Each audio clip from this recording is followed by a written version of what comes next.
Movie के शुरुआत में हम जेसन नाम के एक लड़के को देखते हैं जो एक स्टूडेंट होने के साथ साथ एक सोशल मीडिया सेलिब्रिटी भी है, क्योंकि जेसन एक फेमस सिंगर था। उसके बाद हमें एक कैथोलिक स्कूल दिखाया जाता है जहां जेसन के पेरेंट्स समर वेकेशन के बाद जेसन और उसकी बहन जोई को स्कूल छोड़ने के लिए आए हैं। और वही हम सारा नाम के एक लड़की को भी देखते हैं जो जेसन को लाइक करती थी। फिर तभी हमें सिस्टर रेबेका को दिखाया जाता है जो जेसन की टीचर होती है। उसके बाद सिस्टर रेबेका स्कूल की नई टीचर सिस्टर सोफिया से मिलती है जिसका आज स्कूल में पहला दिन है। फिर वो सोफिया को इस स्कूल के नियम कानून बताते हुए कहती है कि यहाँ टीचर्स को मेकअप करना अलाउ नहीं है, जिसे सुनकर सिस्टर सोफिया अपनी लिपस्टिक मिटाने लगती है। उसके बाद सिस्टर रेबेका सोफिया को पूरा स्कूल दिखाने लगती है और तभी उन्हें वहां पर जेसन मिलता है। तब सिस्टर रेबेका जेसन को अपनी नई टीचर सोफिया से मिलवाती है, लेकिन सोफिया देखती है कि जेसन आज थोड़ा अपसेट है, जिस पर सिस्टर रेबेका उसे बताती है कि जेसन ने नशे की हालत में अपने पिता के कार का एक्सीडेंट कर दिया था। तब से जेसन के पिता उससे नाराज रहते हैं और जेसन एक स्टूडेंट होने के साथ साथ एक सोशल मीडिया सेलिब्रिटी भी है। अब उसके बाद सोफिया जैसे ही अपने कमरे में आती है तो वो अपने लैपटॉप में जेसन को देखकर उसको लैपटॉप में ही किस करने लगती है, जिससे हमें पता चलता है कि सोफिया जेसन को पहले से ही जानती थी। फिर अगले दिन सोफिया अपनी पहली क्लास लेने जाती है और तब वो जेसन और सारा को एक साथ बात करते हुए देखकर सारा को आगे बिठा देती है, जिससे देखकर जोई को काफी अजीब लगता है क्योंकि कैथोलिक स्कूल में कोई भी शिक्षक इस तरह की गुस्से की हरकतें नहीं करते। अब सोफिया जैसे ही क्लास को स्टार्ट करती है तब जोई कहती है कि क्लास शुरू होने से पहले सभी प्रेयर करते हैं, लेकिन सोफिया खुद प्रेयर करने के बजाय वो जोई को प्रेयर करने के लिए कहती है, जिसके बाद जोई प्रेयर करती है और उसके साथ सभी स्टूडेंट्स भी प्रेयर करते हैं।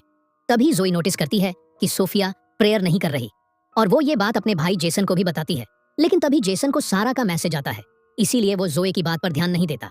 फिर स्कूल के बाद सोफिया जेसन से पूछती है कि क्या सारा तुम्हारी गर्लफ्रेंड है, जिस पर जेसन कहता है कि मेरी कोई गर्लफ्रेंड नहीं है। तब ये सुनकर सोफिया काफी खुश होती है, लेकिन अगली सुबह वो सारा और जेसन को किस करते हुए देख लेती है। तब वो जेसन को क्लास में भेजकर सारा को डांटने लगती है और कहती है कि तुम जेसन से दूर रहना। अब क्लास के बाद सोफिया जेसन को रुकने के लिए कहती है और उससे पूछती है कि तुम तो कह रहे थे कि तुम्हारी कोई गर्लफ्रेंड नहीं है, तो तुम सारा के साथ क्या कर रहे थे, जिस पर जेसन कोई भी जवाब नहीं दे पाता। तब सोफिया कहती है कि तुम एक बार मेरे रूम में आकर मिलना। फिर थोड़ी देर बाद जब जेसन सोफिया से मिलने जाता है तो वो देखता है कि सोफिया अपनी बॉडी को मॉइस्चराइज कर रही होती है। दरअसल सोफिया ने जानबूझकर अपना दरवाजा खुला रखा था ताकि जेसन उसको ऐसी हालत में देखकर उसकी तरफ अट्रैक्ट हो जाए। फिर अगली सुबह सोफिया जेसन से पूछती है कि तुम मुझसे मिलने क्यों नहीं आए, जिस पर जेसन कहता है कि वो भूल गया था। उसके बाद हम देखते हैं कि वीकेंड पर जेसन और जोई को उनके पेरेंट्स घर ले जाते हैं।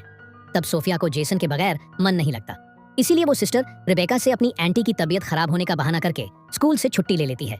और दूसरी तरफ जेसन अपने पिता से कहता है कि वो स्कूल से 1 साल की छुट्टी लेकर अपने पैशन पर काम करेगा, लेकिन उसके पिता चाहते थे कि वो सिर्फ अपने पढ़ाई पर ध्यान लगाए, जिस पर उन दोनों के बीच बहस हो जाती है और जेसन नाराज होकर बाहर जाकर अकेले ही गाना गाने लगता है। इसी दौरान सोफिया जेसन के घर आती है और छुपकर जेसन को देखने लगती है। तभी जेसन को सारा का कॉल आता है, जिससे सोफिया गुस्सा होने लगती है और अब सोफिया किसी तरह सारा को जेसन से दूर करना चाहती थी, इसीलिए वो रात में सारा के कमरे में जाकर उसके बुक में ड्रग्स रख देती है। लेकिन बाहर निकलते समय उसका सामना सिस्टर रेबेका से होती है। तब वो उन्हें बताती है कि उसे किसी की आवाज सुनाई दे रही थी, इसीलिए वो देखने के लिए यहाँ पर आई थी। फिर अगली सुबह सोफिया सारे स्टूडेंट्स को अपनी बुक खोलने के लिए कहती है। तब सोफिया सारा को ड्रग्स के साथ पकड़ लेती है और कहती है कि तुम्हें इसके लिए बहुत बड़ी सजा मिलेगी। उसके बाद ये खबर पूरी स्कूल में फैल जाती है, जिससे सारा को स्कूल से निकाल दिया जाता है। फिर उसके बाद हमें पास्ट का एक सीन दिखाया जाता है जिसमें सोफिया ने जेसन को गाते हुए पहली बार सोशल मीडिया में देखा था और वो उसकी तरफ काफी अट्रैक्ट हो गई थी। फिर वो जेसन से मिलने के लिए सोफिया नाम की एक लड़की से मिलती है जो उसी स्कूल में ट्रांसफर होने वाली थी। तब वो उसका मर्डर करके उसको ठिकाने लगा देती है और वो उसकी जगह खुद सोफिया बनकर स्कूल में एंटर हो जाती है। अब प्रेजेंट टाइम में हम देखते हैं कि जेसन स्कूल के काम कर रहा है और पौधे लगा रहा है। तभी सोफिया उसके पास आती है और मदद करने के बहाने उसको उकसाने लगती है। तब वहीं पर जोए भी ये सब नोटिस कर रही थी।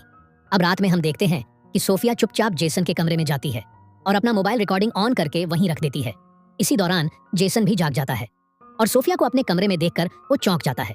तभी सोफिया जेसन को सिड्यूस करने लगती है, पर जेसन ये सब करने से मना कर रहा था, लेकिन सोफिया उसको किसी तरह अपने बहकावे में ले लेती है और उसके साथ इंटीमेट होने लगती है। फिर अगले दिन जेसन को काफी पछतावा होता है, इसीलिए वो चर्च में जाता है इस बात का कन्फेस करने के लिए कि उससे बहुत बड़ा पाप हो गया है। लेकिन जैसे ही वो फादर से माफी मांगने लगता है तभी वो देखता है कि वहाँ फादर नहीं बल्कि सोफिया है। तब वो जेसन के गोद में आकर बैठ जाती है और एक बार फिर से उसके साथ इंटीमेट होने लगती है। फिर अगले सीन में हम देखते हैं कि वीकेंड के कारण जेसन अपने घर चला जाता है। तभी उसे सारा का मैसेज आता है जिसमें वो जेसन को पार्टी के लिए इनवाइट करती है। इसलिए रात में जेसन अपने पिता से सारा के पार्टी में जाने के लिए परमिशन मांगता है, लेकिन उसके पिता उसे जाने से मना कर देते हैं, जिससे उन दोनों के बीच बहस हो जाती है। जिसके बाद जेसन अपने पिता के परमिशन के बिना ही सारा के घर निकल जाता है और वहीं सोफिया भी उसके पीछे जाने लगती है। अब जेसन सारा के घर जाकर काफी ड्रिंक करने लगता है, जिसके बाद सारा उसको कमरे में ले जाती है और उसको किस करने लगती है।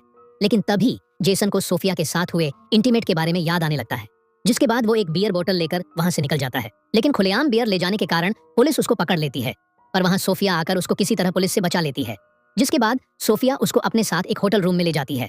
फिर वहीं दूसरी तरफ जेसन की माँ उसके पिता को समझाती है कि हमें जेसन को उसके पैशन के लिए 1 साल का समय देना चाहिए, जिस पर जेसन के पिता मान जाते हैं और उसको घर वापस लाने के लिए जाते हैं। और उधर जेसन को रूम में ले जाने के बाद सोफिया अपने कपड़े उतारने लगती है ताकि वो दोनों फिर से इंटीमेट हो सके।